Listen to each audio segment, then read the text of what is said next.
spoken enough how much fear limits a person. The amount of joy and peace it actually strips you off of. How it mars all your experiences, taints the little things you do, warps your perception of the world, making you view everything, including yourself, through its tiny lens.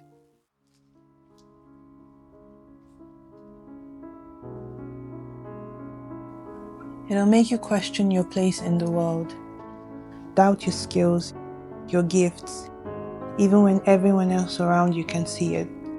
You may not know how deep it runs until you look back and see every opportunity it has taken from you, every achievement it has ultimately denied you, until you see every limitation it has walled up around you. Because you let it, without deliberately meaning to, without even knowing exactly when, you gave fear all this power over you. I learned recently that negative thinking is the brain's response to perceived, likely danger.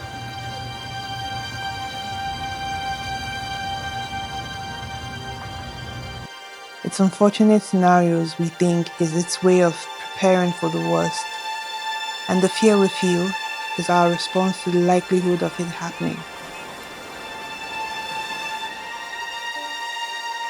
You know that unwanted thought of jumping out of a window when you're on the highest floor, looking out of it?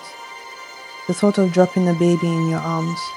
Apparently, it's just our stupid brain's way of telling us to take precaution, by laying out the worst that could happen.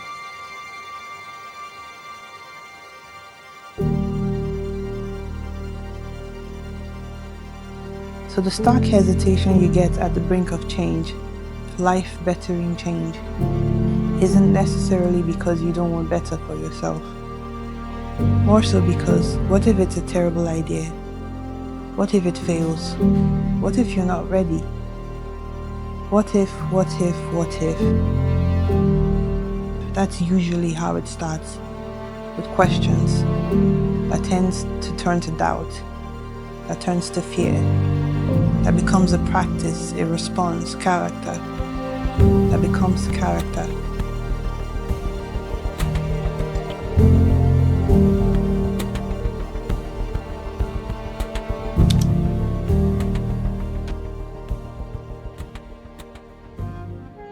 I've personally had a long-lasting relationship with fear.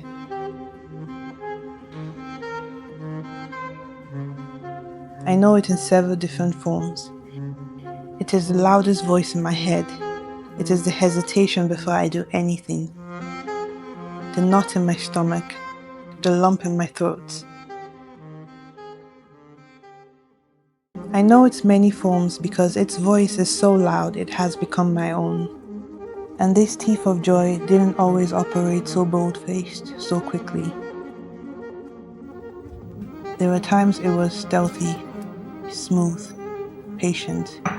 It built and built and worked its muscles till it became my natural response to anything it found life-altering, threatening.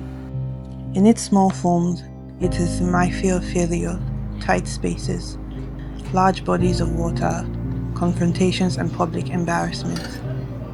It is in the panic that grips me every time the phone rings, and in the shame I feel for having such a visceral reaction to a small, harmless task. It is in the anxiety that overwhelms me in crowded spaces, the way I comb through that space with a familiar face, like my life depends on it. It's in the lies I tell when I cannot join the party or leave the house, in the embarrassment I feel afterwards for serving yet another excuse. It is so present in the horror I feel when I come before a crowd, standing on a stage, whether big or small, and I can feel myself leave my body and join the audience, equally stunned and confused by the way I have shrunken so small so quickly underneath the light of their gaze. It is bigger in my fear of losing my loved ones, and in my idea of a person I held being an eternity of complete and utter loneliness, whilst being surrounded by people. But above all, My most heart-skipping, bone-chilling fear is a half-life.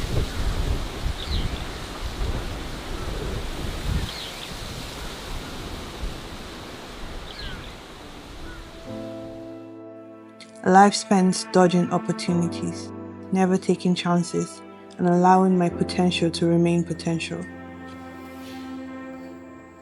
To one day be weak and withered in my deathbed, my heart racing wild, hope desperately clinging to my chest, trying to hold on to dear life because my God, this can't be it. I've not done enough.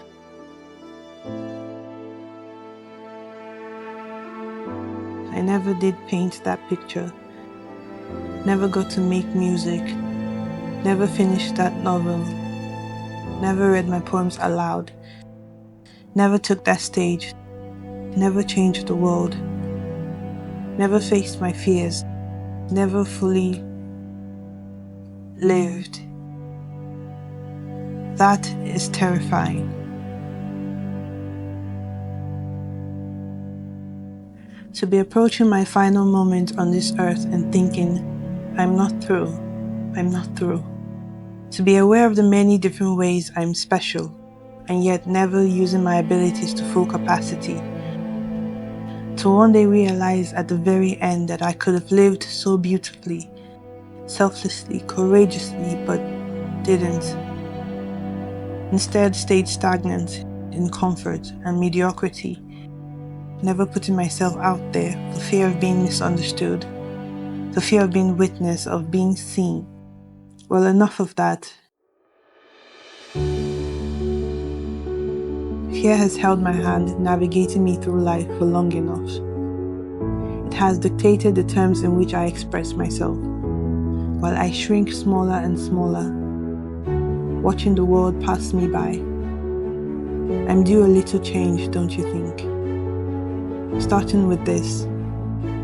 Having nursed the desire to start a YouTube channel for years and put a little bit of myself out there for whoever to see, for my future eyes to witness, but checking out every time. And I had the perfect excuses.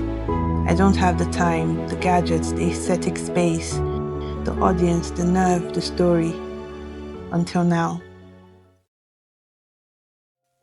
So this is me, fully living beautifully, selflessly and courageously, in spite of myself. I hope you stay. Yours truly.